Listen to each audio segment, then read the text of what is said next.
My name is Bridget Sinclair. I'm 38 years old. Last Thanksgiving, my sister slapped me across the face in front of 25 relatives hard enough to leave a handprint. And my mom looked me dead in the eyes and said, "Say sorry or get out now." My dad didn't speak. He just walked to the front door, opened it, and stood there holding it like I was a stranger who'd overstayed her welcome. I walked out into the November cold without a single word. No goodbye, no tears, nothing. By 8:00 a.m. the next morning, my family woke up to a world they didn't recognize. And honestly, neither did I if you're watching this. Please subscribe and let me know where you're watching from. Now, let me take you back to last November, the Wednesday before Thanksgiving, when I pulled into my parents' driveway for the last time. The drive from Hartford to my parents' place in Ridgefield, Pennsylvania, takes about 3 hours if the turnpike cooperates. I pull in around 4 in the afternoon. The trunk loaded with catering trays I ordered from a restaurant near my office. Turkey, sides, desserts, the full spread. I've been paying for Thanksgiving dinner for 6 years running. Nobody asked me to stop. Vanessa's car is already in the driveway. When I walk through the side door, she's standing in the kitchen arranging a cheese board like she's hosting a segment on morning television. Mom is right behind her adjusting the napkin rings. "There she is," Mom says, barely looking up. "Put the food on the counter. No hug. No how was drive, just directions." Vanessa waves a cracker at me. "You're late." "I'm not late. I told them 4:00. It's 4:07. I start unloading the trays. And that's when I hear Mom talking to Aunt Colleen in the living room. Vanessa's been here since noon. She handles everything for us, you know. I look around the kitchen. The new quartz countertops I paid for last spring. The recessed lighting I wired the electrician's deposit on. The back door with the glass insert.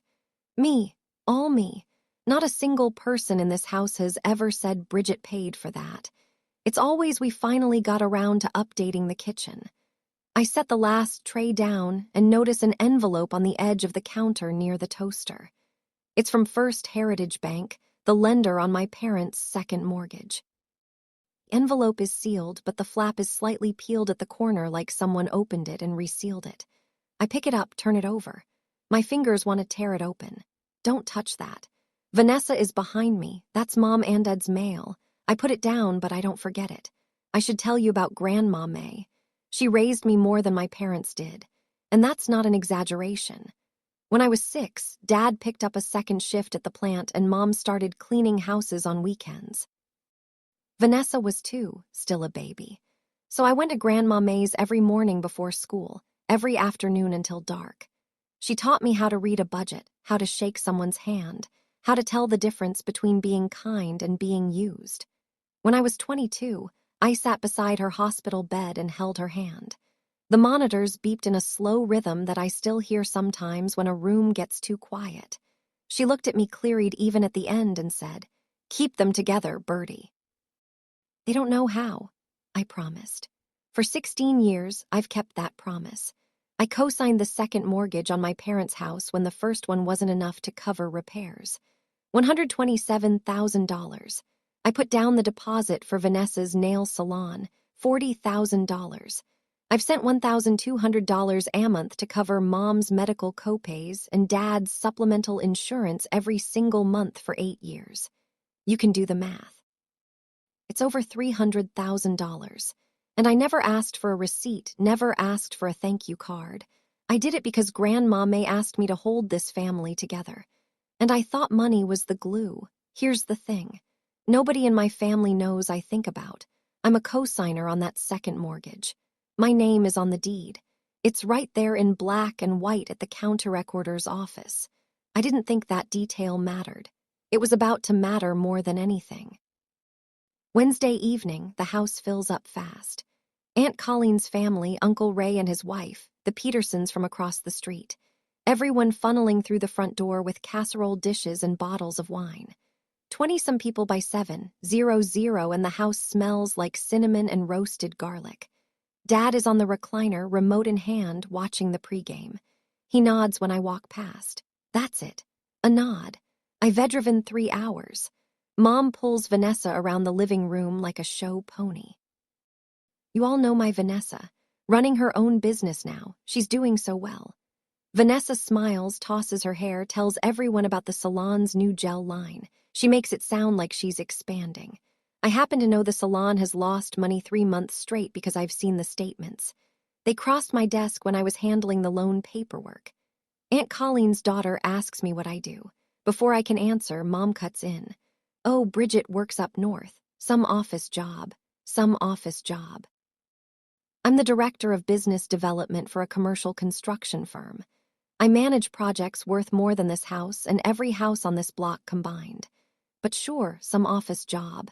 Aunt Ruthie, Dad's older sister, 68, silver hair, quiet eyes, is sitting in the corner chair. She catches my gaze and shakes her head just barely. A millimeter of movement, but I see it. She sees me. Later, in the hallway near the bathroom, Vanessa grabs my arm. Her grip is tight. Her voice is a whisper, but her tone is a command. Don't mention the loan. I told Mom it's paid off. I stare at her. It's not paid off, just smile and stay out of my way. That's all you have to do. She walks away. I stand in the hallway alone. Let me lay out the numbers because numbers don't lie and families do. Second mortgage on my parents' house, $127,000. I co-signed. I've made every payment for 8 years. Kitchen renovation, $34,000 new roof after the ice storm 2 winters ago, $18,000. Vanessa's nail salon deposit, $40,000. Mom's medical copays and Dad's supplemental insurance, $1,200 a month for 8 years.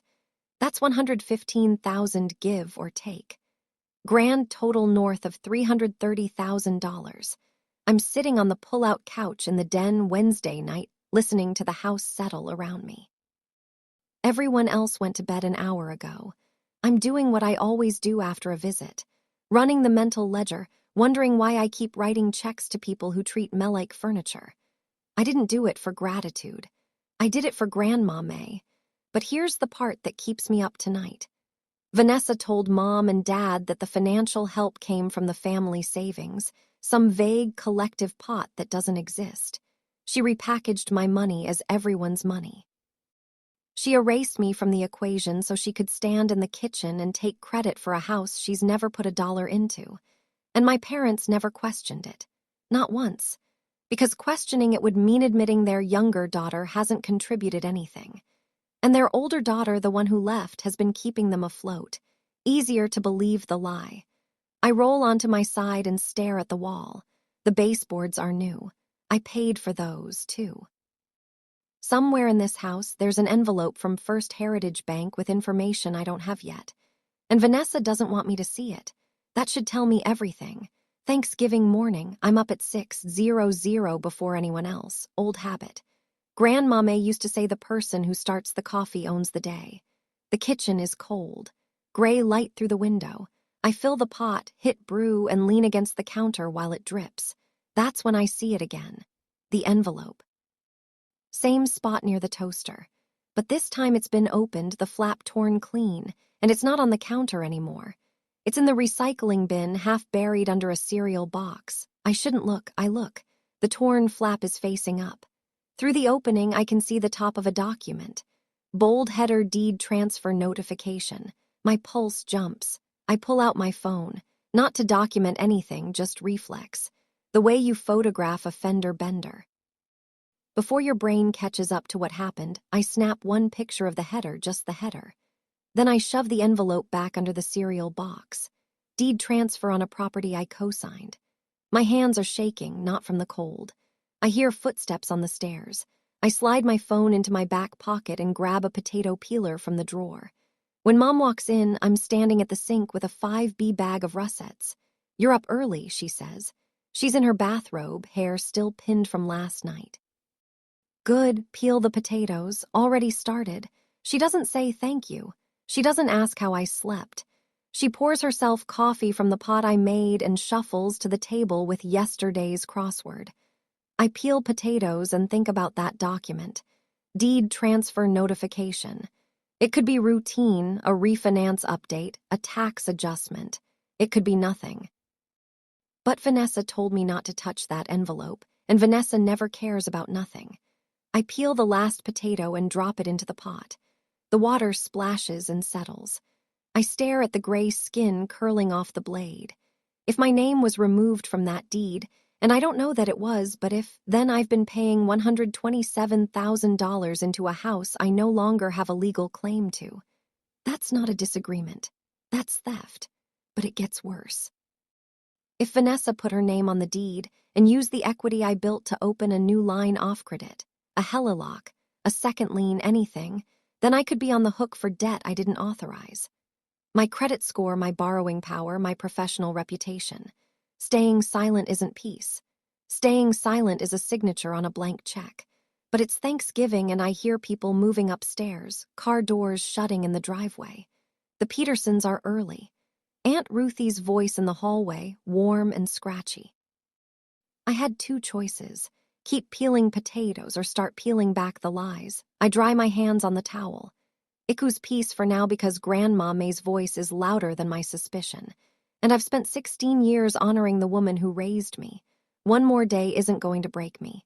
Bridget, get the good china from the hutch. Mom calls from the dining room, and make sure Vanessa's place setting is by Dad. Of course it is. I carry the plates to the table. 25 settings. I count my own and place it at the far end near the kitchen door, the seat closest to the exit. Vanessa walks in freshly done up, heels clicking on the hardwood I refinished. She doesn't look at me, she looks past me. What's wrong with you? She says, you look like someone died. She laughs. Gerald passes through the room without a word. The table stretches wall to wall. Mom brought out the leaf extension and pushed the couch back to make room. 25 chairs, dining chairs, folding chairs, the piano bench, every seat filled. Dad sits at the head, Mom beside him, Vanessa and Derek on his other side, front and center. I'm at the far end, wedged between Aunt Ruthie and a cousin's husband whose name I can never remember. Mom taps her glass. Vanessa, would you like to say grace? Vanessa stands. She folds her hands. She closes her eyes just long enough for it to look spiritual. Thank you, Lord, for this family. Thank you for Mom and Dad and everything they do for us. Thank you for Derek for standing by me. Thank you for everyone at this table. Everyone. A word that technically includes me but functionally doesn't. Amen, the room says. I look down at my plate. Aunt Ruthie's hand finds mine under the table. She squeezes once. The food circulates. Turkey platter, mashed potatoes, cranberry sauce.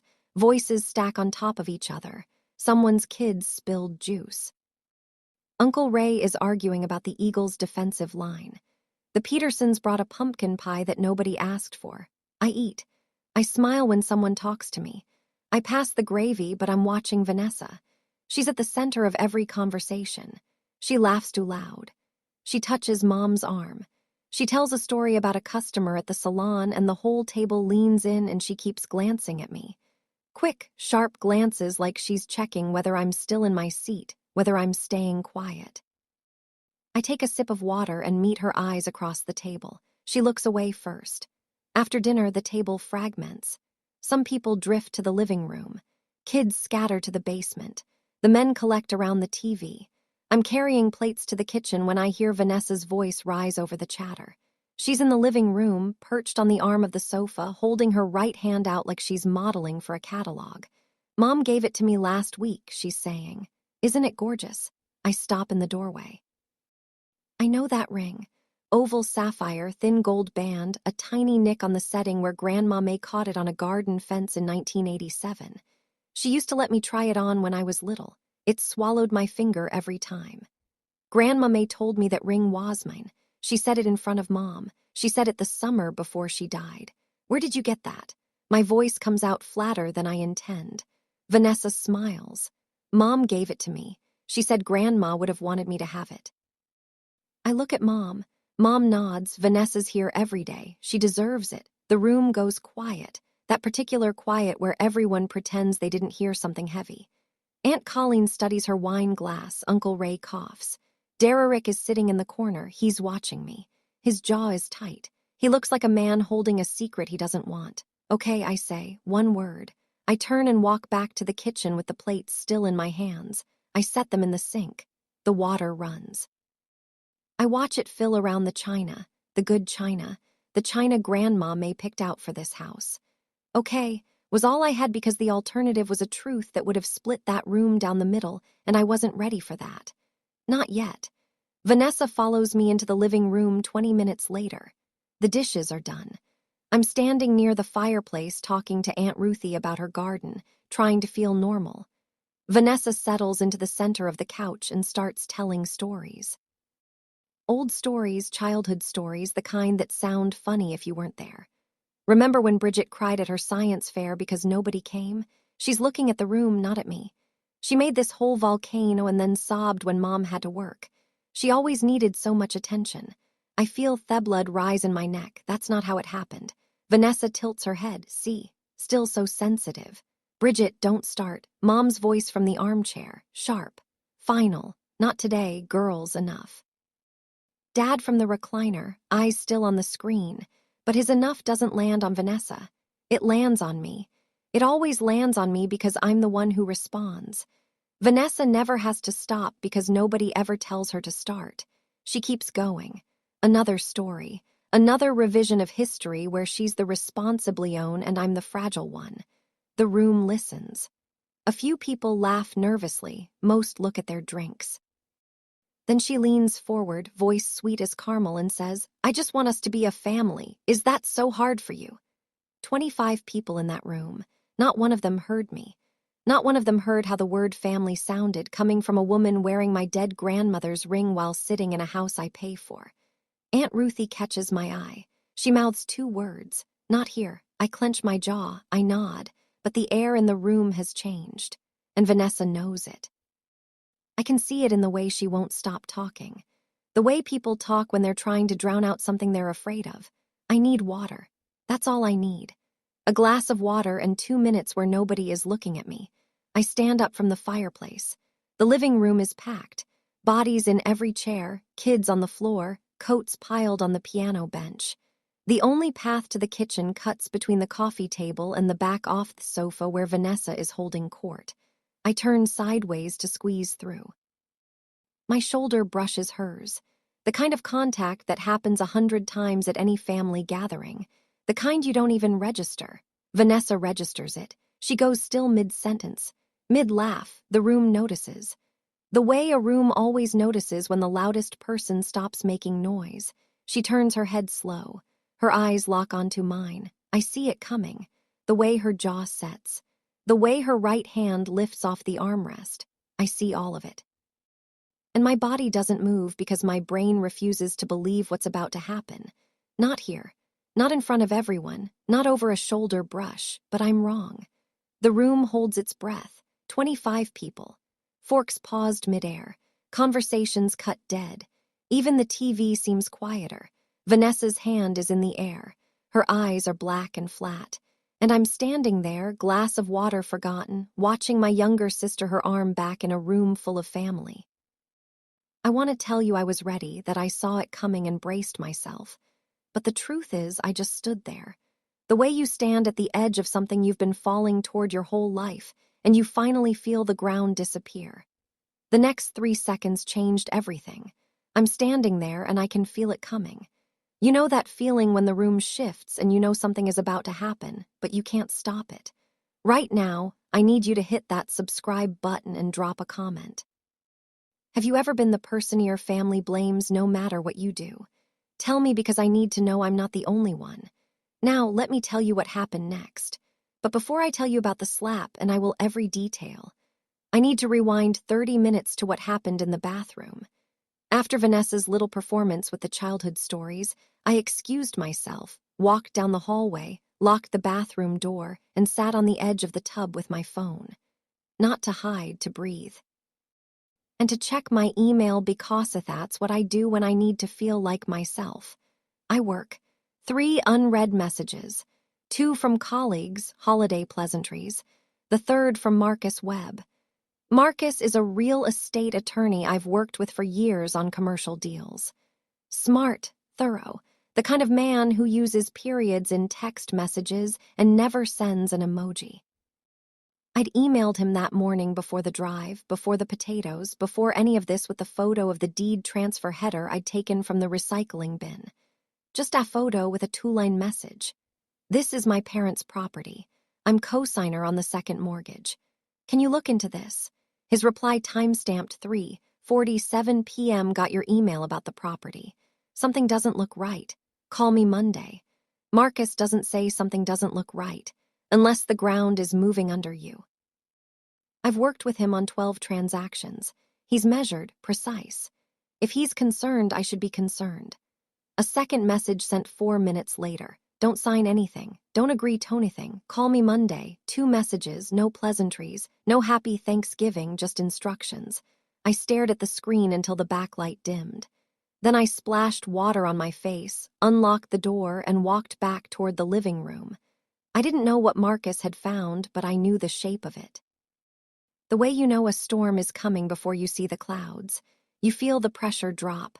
I step into the hallway and nearly collide with Derek. He's standing alone, leaning against the wall opposite the bathroom, arms crossed. His tie is loosened. His face looks like a man who's been arguing with himself and losing. Bridget. His voice is low, almost a whisper. I want you to know I told her not to do it. I stop. Do what? He opens his mouth, closes it. His eyes dart toward the living room where Vanessa's laugh cuts through the noise like a siren. Derek. Vanessa's voice sharp. Get in here. He flinches, actually flinches. Then he looks at me straight on, no blinking, and says, just check your mail when you get home. The real mail, not email, the stuff in your mailbox. Derek, now Vanessa again. He pushes off the wall, pauses. I'm sorry, he says. Then he's gone. Rounding the corner into the living room where Vanessa is waiting for him the way a dog waits for a squirrel. I stand in the hallway. The bathroom faucet drips behind me. A kid runs past toward the basement, sneakers squeaking on the hardwood. Check your mail.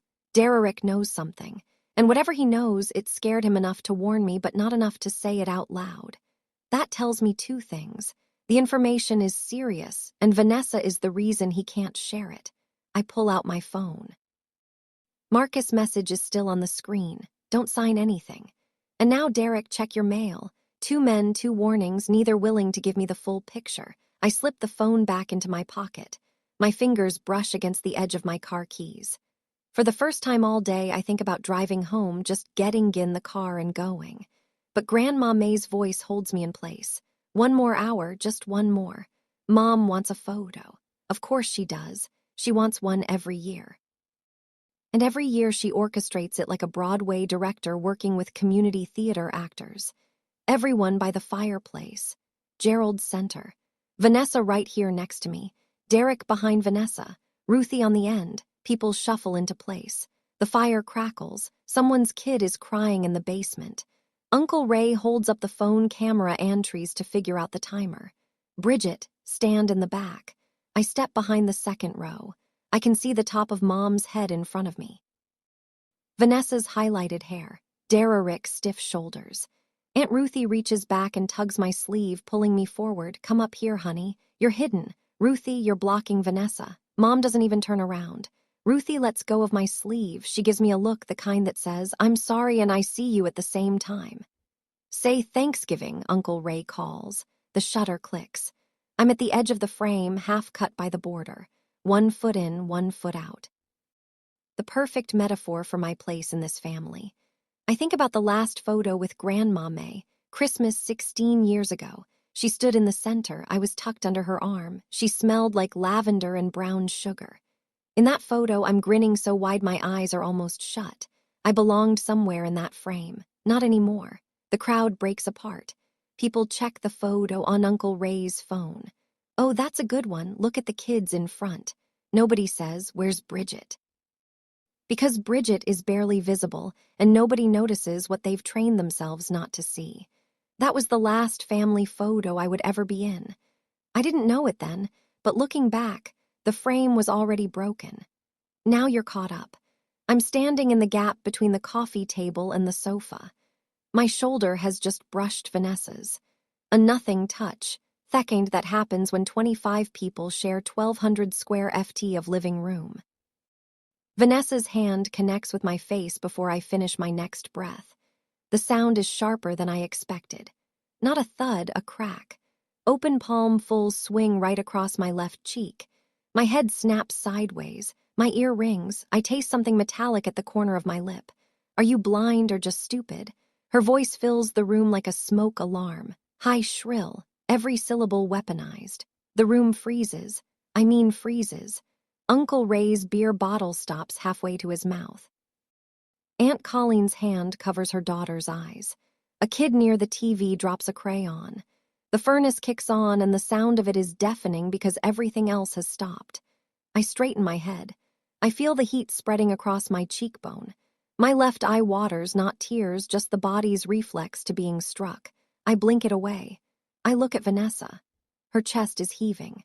Her hand is still raised, not to hit again, but because she hasn't decided what to do with it yet. Her eyes stare wide, not with regret, with adrenaline. 25 people saw it. Not a single one of them speaks. The silence is so heavy. I can hear the ice settling in someone's glass across the room. I can hear the clock on the mantel. I can hear my own heartbeat, thick and slow, like it's pumping through mud. I stand there. I don't raise my hand. I don't step back. I don't say a word. Because the next voice that breaks this silence will tell me everything I need to know about my family. Mom moves first. She crosses the room in 3 steps. I think for one stupid, hopeful second that she's coming to me, that she saw her daughter get slapped and she's going to do what mothers are supposed to do. She stops in front of me, looks me up and down. Her mouth is a thin line. Say sorry or get out now. She's talking to me. The words hit harder than the slap. I feel them land in my chest somewhere behind the sternum in the place where you keep the last shred of belief that your mother will choose you. She hit me, I say. You provoked her, you always do. I look at Dad. He's already standing. He doesn't say a word, not one word. He walks to the front door, opens it. The November wind rushes in, scattering a napkin off the side table. He stands there, hand on the knob, holding the door open like he's taking out the trash. Gerald, for God's sake. Aunt Ruthie starts from the corner. Dad doesn't look at her. He doesn't look at me. He looks at the floor. Vanessa is on the couch now. Her eyes are wet. Her lower lip trembles perfectly, precisely the way it always does when she needs to be the victim. She walked into me on purpose, she whispers, just loud enough for the room. Mom turns back to me. This is my house. Apologize to your sister. I look at the open door. The porch light is on. I can see the driveway, my car, the road that leads to the turnpike, the 3 hours back to Hartford. I look at the room, 25 faces, some horrified, some uncomfortable, none of them stepping forward. The door is open. The choice is made, not by me, by them. I pick up my coat from the chair by the window. I take my keys from the hook by the door. I don't rush, I don't stumble. I walk like I'm leaving a conference room after a meeting that ran long. Aunt Ruthie stands up.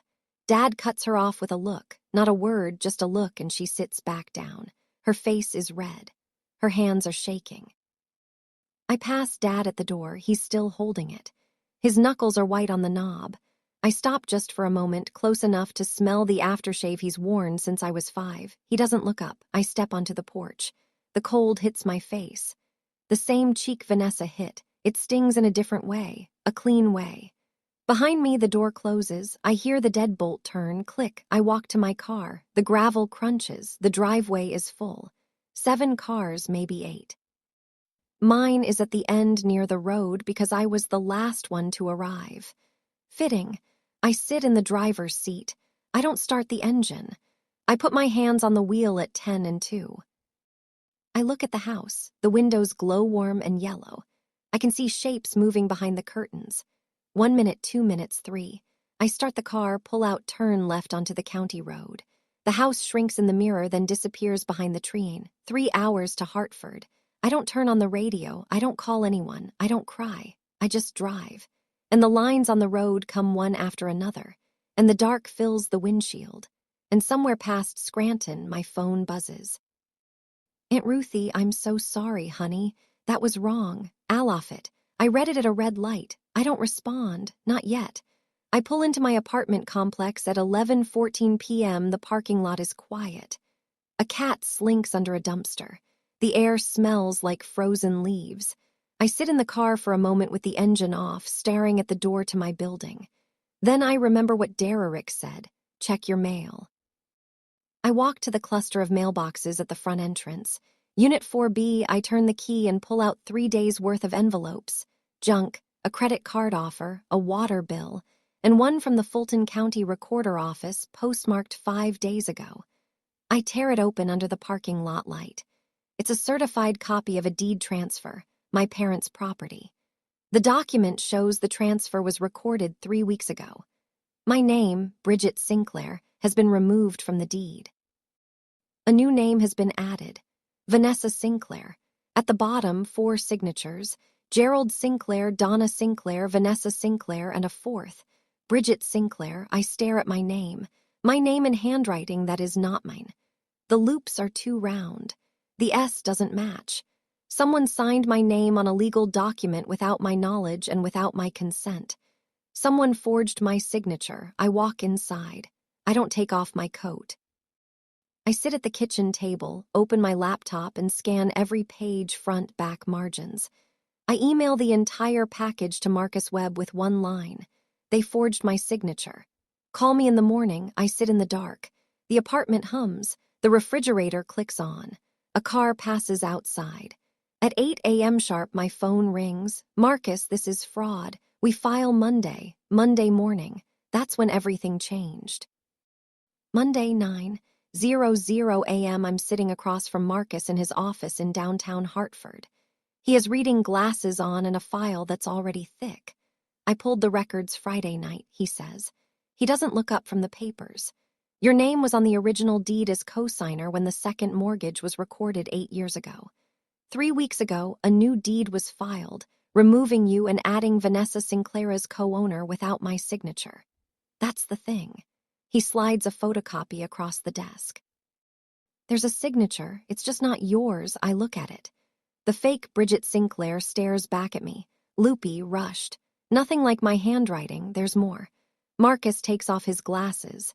After the deed transfer was recorded, someone opened a home equity line of credit, a HELOC, secured by the property. $85,000. The application lists Vanessa Sinclair as borrower. The bank approved it based on the equity your payments built. $85,000 pulled from a house I've been paying for with money I earned. Where did the 85 go? I had a forensic accountant friend run a preliminary trace. Most of it went to a business account under Vanessa's nail salon. The rest paid off personal credit card debt in her name. I sit back. The chair cacks outside the window. Hartford traffic crawls through a cold December morning. Marcus, what are we looking at? He folds his hands on the desk. Forgery, real estate fraud, potentially identity-related crimes if she used your personal information on the application. In this state, forgery on a recorded instrument is a felony. Your sister forged your signature on a legal document, he says. That's a felony. The word sits in the room like a dropped plate. I nod. What do we do? Marcus drafts 3 cease and desist letters before lunch. One to Vanessa Sinclair, one to Gerald and Donna Sinclair, one to the bank that approved the HELOC. The language is clean, direct, and devastating. It demands immediate freeze on the HELOC, restoration of the original deed with my name, full accounting of all funds withdrawn, and notice that a criminal complaint will be filed if compliance isn't achieved within 15 days. 15 days, Marcus says. That's generous. While he prints the letters, I pull out my phone. I open my banking app. For 8 years, I've had automatic transfers set up. $1,200 a month to my parents' joint account. The mortgage payment on the second lien. A quarterly transfer to the salon's business account. I cancel them all, every single one. It takes 4 minutes. 8 years of financial support erased with 6 taps on a screen. Marcus watches me from across the desk. You sure? They forged my name and stole my equity. I'm not funding that. He nods. Once we file the complaint with the county recorder, the deed transfer gets flagged. A list pendants goes on the property. That's public notice of a legal dispute. Nobody can sell, transfer, or refinance until it's resolved. Will my parents face charges? Marcus leans back. They sign the deed under their own names. If they claim they didn't know about the forged signature, they'll need to show Vanessa misled them. Either way, someone is in legal trouble. I stare at the letters on his desk, 3 envelopes, 3 relationships detonated with 12 pages of legal language. I'm not punishing anyone, I say. I'm protecting myself. Marcus slides the envelopes into a FedEx mailer. That's exactly what you're doing. We shake hands. I drive back Tommy apartment.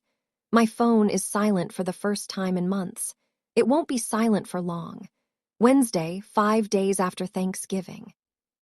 My phone rings at 7:42 a.m., Mom. I almost don't answer, but I've been waiting for this call the way you wait for test results, wanting to know, dreading to know. Bridget, something's wrong with the bank. Her voice is tight, not angry yet, confused. The payment didn't go through this month. There's no error, Mom. I canceled it. Silence. The kind that has weight. I can hear the kitchen clock ticking through the phone. I can hear Dad breathing somewhere nearby. What do you mean you canceled it? I mean I stopped paying for a house I no longer own. What are you talking about? Her voice pitches up. This is your family, a family that forged my signature and stole my equity.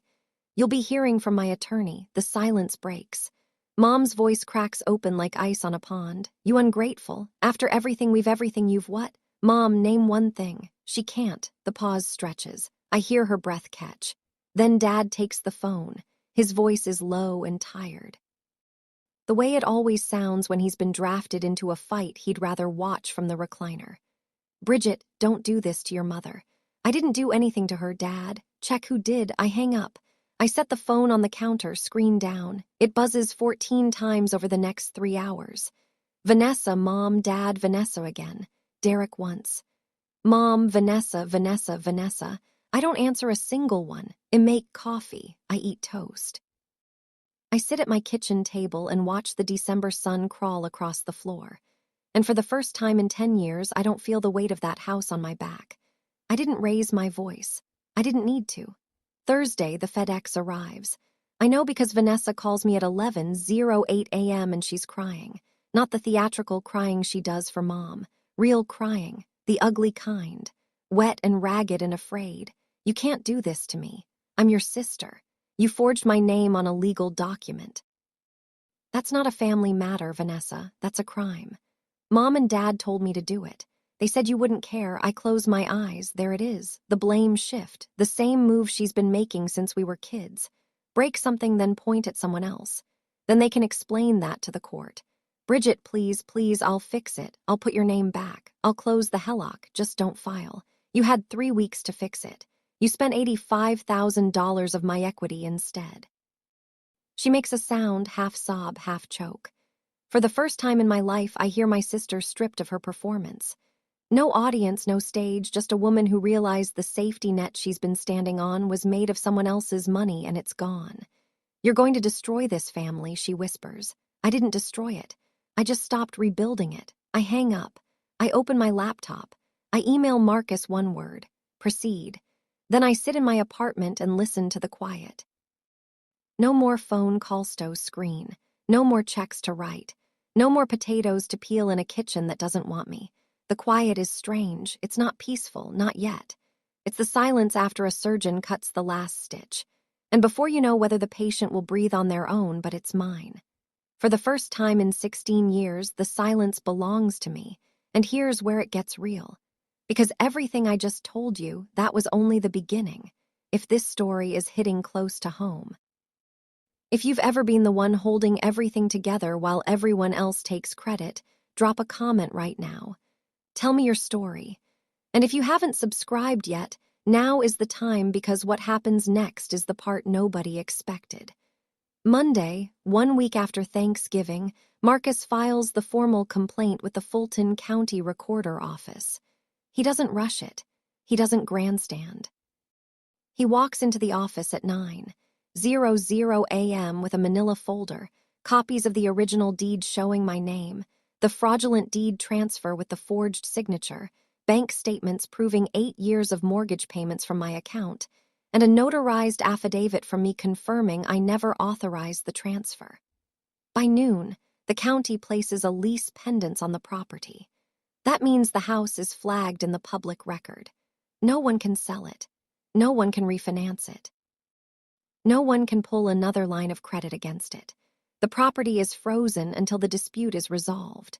Marcus also sends formal notice to Thebank that approved the helilock. Under federal lending regulations, a lender must verify the identity and consent of all parties on a deed before issuing a secured credit line. They didn't. They approved $85,000 based on a forged signature. The bank's compliance office responds within 4 hours. The helilock is suspended. Vanessa can no longer withdraw funds. Marcus calls me at 3. The county just froze the deed. Your sister can't touch that house. I'm sitting in my office. Through the glass wall, I can see my team working on a bid for a new hospital wing. Normal life. Real work. The kind of work where you build things instead of watching them get stolen. What happens next? I ask. We gave them 15 days to comply with the cease and desist. If they restore the deed and close the helilock, this stays civil. If they don't, we go criminal.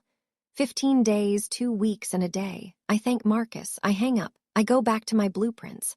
The clock starts ticking. The dominoes start falling. On day 3, Vanessa had been using the helilock to cover her salon's operating costs, rent, supplies, payroll for 3 employees. She wasn't just borrowing against the house. She was breathing through it. The helilock was the only thing keeping the doors open. When the bank froze the line, the money stopped.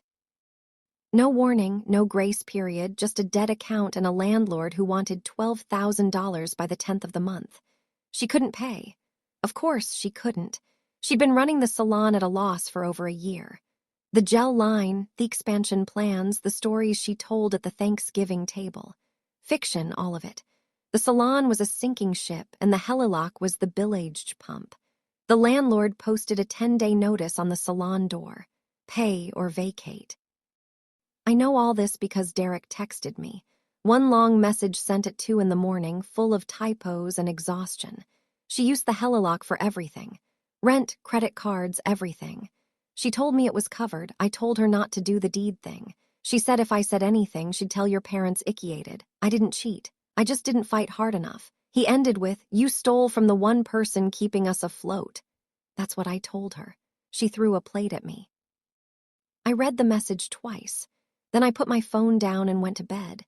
I didn't feel satisfied. I didn't feel vindicated. I felt the way you feel when a building you've been propping up with your own body finally collapses. Relieved that you stepped away, but sick at the sound of it falling. Vanessa called me 6 times that week.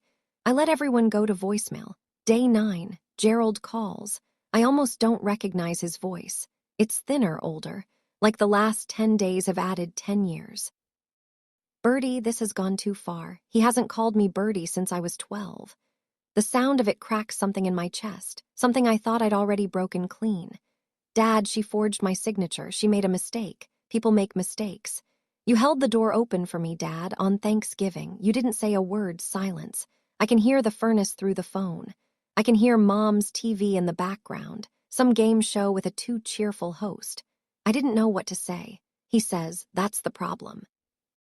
You never do. More silence than carefully, like he's handling something fragile. What do you want from us? I want the deed restored. I want the helilock closed.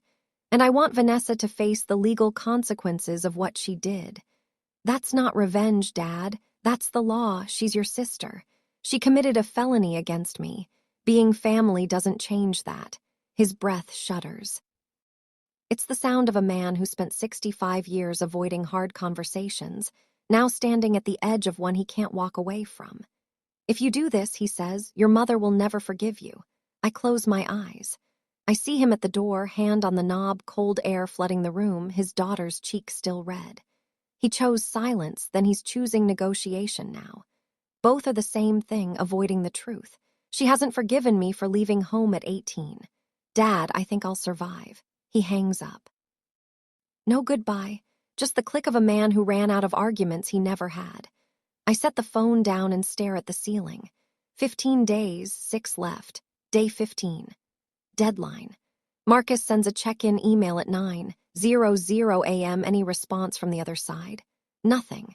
No attorney contact, no compliance, no deed restoration, no helilock closure. Nothing but silence and Vanessa's Facebook post from 3 days ago. Some people use money to control their family. I feel sorry for anyone who thinks love has a price tag. I screenshot it and forward it to Marcus. His reply, "She's building a narrative we file tomorrow." And they do. The next morning, Marcus submits a criminal complaint to the district attorney's office. The charges: forgery of a recorded instrument and real estate fraud, both felonies. The complaint includes the forged deed, bank records showing unauthorized HELOC draws, my affidavit, and a handwriting comparison prepared by a certified document examiner confirming the signature is not mine. The DA's office assigns a case number within 48 hours. I'm sitting in my car outside the office when Marcus calls with the update. December sky, bare trees, the heater running. "It's filed," he says. "The DA has it." "Okay, you okay?" I look out the windshield. A woman is walking into the building across the street, carrying coffee, scrolling her phone, living a Tuesday like it's nothing. I envy her for about 3 seconds. I gave them 15 days, I say. She gave me slap and a forged signature. Marcus doesn't respond to that. He doesn't need to. I sit in the car for a few more minutes after we hang up. I think about Grandma May. I think about the promise I made to a woman who loved me enough to ask me to hold together a family that didn't deserve it. I kept them warm for 10 years. They burned the house down themselves. I pull out of the lot and drive to work. January. The DA's office opens a formal investigation. Vanessa is summoned for a deposition. She hires a lawyer. I don't know how she's paying for one, and I don't ask. Maybe Derek, maybe a credit card. Maybe Mom pawned something. It's not my concern anymore. The salon is gone. The landlord changed the locks on December 22nd. 3 employees lost their jobs 2 days before Christmas. Vanessa posted a tearful Instagram story blaming unforeseen financial circumstances, which is a creative way to spell I stole my sister's equity and it caught up with me. Derek moves out. He texts me once. I should have said something sooner. I'm sorry. I believe him. Sorry. Doesn't rewind the clock, but at least he said it. On social media, Vanessa does what Vanessa does best. She performs. Being attacked by your own family during the holidays is a pain no one talks about. Some people can't stand to see others happy. Family should be about love, not lawyers. She never mentions the forgery. She never mentions the helilock. She never mentions my name, but Aunt Ruthie does. Under one of Vanessa's posts, the one about familibing about love, Ruthie writes a single comment. Maybe tell the full story, Vanessa. All of it. Vanessa deletes it in 10 minutes, but screenshots travel. Ruthie tells me later that 3 relatives texted her asking what she meant. She told them the truth simply without drama. Derek confirms the rest. Quietly through his own lawyer, he provides a chain of text messages between him and Vanessa. Messages where she discussed the deed transfer, the forged signature, and her plan to open the helilock before anyone noticed. He doesn't do it for me. He does it because Vanessa threatened to lie about him, and he'd rather tell the truth first. The walls close in slowly, legally, completely. February. Mom calls one last time. I'm making dinner. Pasta, garlic bread, a glass of wine. The phone rings, and when I see Mom on the screen, I set the spatula down and answer. I don't know why. Maybe because her voice when she speaks is different, not commanding. Not sharp, small. I didn't know about the signature, Bridget, I swear. But Yauk knew I was paying for the house. And you told everyone it was Vanessa. Silence. I can hear her breathing. It sounds like the breathing of a woman who just climbed a flight of stairs she didn't know she'd have to climb. I just wanted to keep her close. Mom says she's the only one who stayed. I stayed too, Mom. I stayed for 10 years. You just didn't see me because I didn't live in your zip code. She cries, real crying. The kind that doesn't perform. The kind that just leaks out because there's no more room to hold it. I listen. I don't comfort her. I don't say it's okay because it isn't okay, but I don't twist the knife either. There's no point in cruelty. Cruelty is what they did to me. I hope you figure this out, Mom, but I can't be the one who fixes it anymore. Bridget, take care of yourself, Mom. I hang up. I go back to the stove. The pasta is slightly overcooked. I eat at the kitchen table alone. The apartment is quiet. The radiator ticks. Somewhere in Pennsylvania, my mother is sitting in a house she might lose, realizing that the daughter she dismissed for 20 years was the only one keeping the lights on. And the daughter she kept close was the one who set the fire. I wash my plate. I go to bed. I sleep better than I have in months. March. Aunt Ruthie drives up to visit me. She brings news and a casserole. Your father sits on the porch every morning now, she says, settling into my kitchen chair with a cup of decaf. Doesn't matter the weather. Rain, frost, doesn't matter. He just sits there and stares at the road. He's always been quiet. This is different, honey. I asked him what he's thinking about. He said I held the door open. I held it open for her to leave. I set my mug down. The coffee ripples.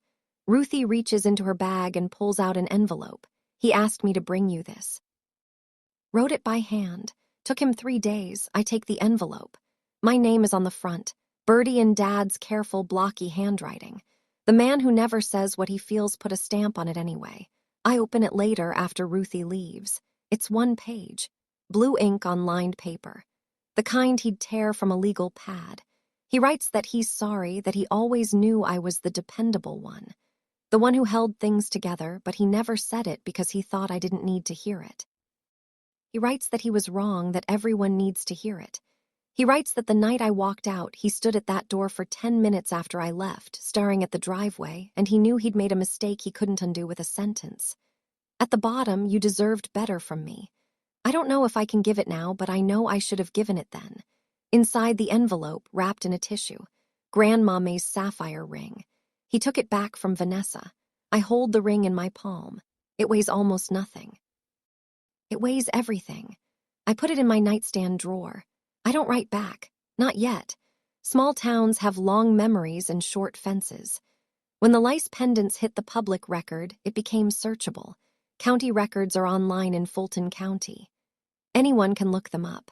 And in a town where everyone knows which family drives which truck and who owes what to whom, a legal flag on the Sinclair property is front-page news without ever hitting a newspaper. Aunt Ruthie tells me the whispers started at church. Someone from the county office mentioned it to someone else who mentioned it to the organist who mentioned it to Mom's friend Linda. Is everything okay with the house? Linda asked Mom after Sunday service. Mom didn't answer. She picked up her purse and left the fellowship hall without eating. The story pieces together itself. People remember things. They remember Bridget paying for the new roof. Remember Bridget's name on the contractor's check for the kitchen. They remember Vanessa bragging about the salon while Bridget sat quiet at the end of the table. We always wondered how they afforded the new kitchen. One neighbor told Ruthie, "Now we know." Vanessa's narrative, the Instagram posts, the victim performance crumbles in the face of county records and community memory. You can delete a Facebook comment, but you can't delete a list pendants. You can cry on social media, but you can't cry in front of a public filing. The town doesn't take sides. Exactly. Small towns rarely do. But they stop asking Vanessa how the salon is doing. They stop telling Donna what a wonderful family she has. They just stop. And in a place where attention is currency, silence is bankruptcy. Mom stops going to church. Vanessa stops posting. Gerald keeps sitting on the porch and 3 hours away in Hartford. I go to work every morning and come home to an apartment that is quiet, small, and entirely mine. May 6 months since Thanksgiving. The deed has been restored. My name is back, not because I want ownership, but because the fraud had to be reversed before anything else could move forward. Once it's clean, I sell my share to my parents for $1. Marcus files the paperwork on a Tuesday afternoon. You sure about this? Heesk's pen hovering. I don't want the house, I want out of it. $1, not because the share is worthless. It's worth tens of thousands, but because I'm done paying for a seat at a table that was never set for me. The dollar is a period at the end of a very long sentence. Vanessa takes the plea deal in April. The DA offers probation. 2 years supervised plus full restitution of the $85,000 drawn from the Helilock. She doesn't have the money. She'll be paying it back in installments for the next decade minimum. Her lawyer argues financial hardship. The judge doesn't seem moved. The salon is gone permanently. Vanessa is working as a receptionist at a dentist's office in the next town over. Derek filed for divorce.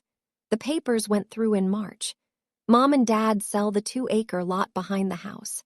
The parcel Grandpa cleared in the 70s for $45,000. It covers 6 months of mortgage payments. They won't lose the house, but the cushion is gone. The life they built on my labor has shrunk to fit the space they can actually afford. I don't contact them directly. Everything goes through Aunt Ruthie. I drive past the Ridgefield exit on the turnpike sometimes on my way to job sites in central Pennsylvania. I don't take it. Not yet. But I don't close my eyes when I pass it either. It's a Saturday night. May late. The apartment is quiet. I open my nightstand drawer. Gerald's letter is there, folded neatly. The sapphire ring is beside it, still wrapped in the tissue he sent. I take the ring out, hold it up to the lamp. The stone catches the light, deep blue, almost violet at the edges. The nick from the garden fence is still there. Grandma May never got it repaired. She said the flaw was part of the story. I slide it onto my right ring finger. It fits perfectly the way it always did when I was a kid, pretending to be grown. Grandma May told me to keep them together. I tried. For 16 years, I bent myself into the shape of that promise. I wrote checks. I swallowed insults. I stood in the back of the photo. I peeled the potatoes and took the seat by the door and drove 3 hours each way to be treated like a guest in a house I was paying for. But Grandma May didn't raise me to be a doormat. She raised me to be a bridge, someone who connects, who carries weight, who holds things up. She just didn't tell me that even bridges have weight limits. She said, keep them together. She didn't say, let them tear you apart. I think she'd understand.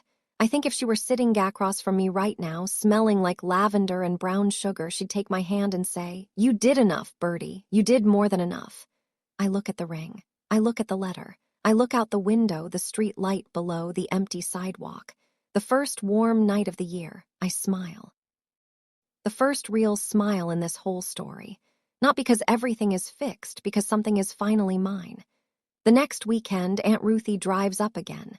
This time, she brings Grandma May's beef stew recipe, the one with the beer and the bay leaves and a bottle of red wine she picked up at a gas station. Don't judge the label, she says, setting it on the counter. It was between this and a Slim Jim. We cook together. She stands at the stove stirring while I chop onions. And for a little while, it's like being back in Grandma May's kitchen 16 years and $1,000 ago. Your dad started seeing someone, Ruthie says, not looking up from the pot. A counselor, first time in his life. Good for him. Your mom hasn't gone. She's not blaming you anymore, but she's not ready to say the words. Which words? All of them. Ruthie shrugs. She's stubborn, you know that. I do. Vanessa and Derek officially done. Papers signed last month. I nod. I don't feel happy about it. I don't feel sad.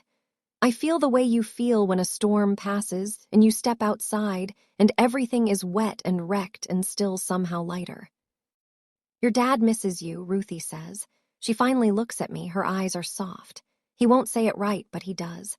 I know butt missing me isn't the same as respecting me. No, she says, it's not. We sit at my kitchen table with the stew and the gas station wine and we eat. The apartment is warm. The windows are fogged from the cooking. Ruthie doesn't give me advice. She doesn't tell me to forgive. She doesn't tell me to call. She just sits across from me and eats the way Grandma May used to. Present, steady, and quiet in a way that says more than talking ever could. You did the right thing, Bertie, she says at the door. The hard thing and the right thing. So here I am. Bridget Sinclair, 38 years old, director of business development, resident of a 1-bedroom apartment with a drafty window and a stove that clicks twice before it lights. I don't hate my family. I want you to hear that clearly. I don't hate them. My parents are flawed, frightened, human. My sister is selfish and desperate and small. My father is a good man who never learned to speak up. My mother is a scared woman who confused proximity with love. They're not monsters. They're just people who got used to taking from someone who never said no until she did. I used to think loyalty meant never walking away. That keeping a promise meant keeping yourself small so other people could stay comfortable. Grandma May asked me to hold this family together. And I thought that meant carrying all of it. The weight, the cost, the silence, the slap. Now I know loyalty to yourself is the first loyalty. Everything else comes after. You can love people and still refuse to let them destroy you. You can forgive without returning to the scene of the crime. You can sell your share for $1 and walk away richer than you've ever been. I don't know if I'll talk to my parents again. Maybe at Christmas, maybe next year. I'm not closing the door, but I'm not holding it open for people who have shown me what they do when they have the chance to walk through it. Sometimes the strongest thing you can do is not fight. It's not yell. It's not prove anything to anyone. It's walk out the door, close it behind you, and build something that's yours. Grandma May would understand. I look at the ring on my finger. The sapphire catches the light. The nick in the setting winks at me like a secret between us. I smile and I mean it. That's my story, and if you're still here, thank you. That means more than you know. Now I have a question for you. Would you have walked out that Thanksgiving night? Or would you have stayed and fought? Drop your answer in the comments. I read every single one. And if this story reminded you of someone who needs to hear it, share it with them. Sometimes people need to hear that they're allowed to stop giving. If you want more stories like this, check the description. There's one there I think will hit just as hard. Subscribe, and I'll see you in the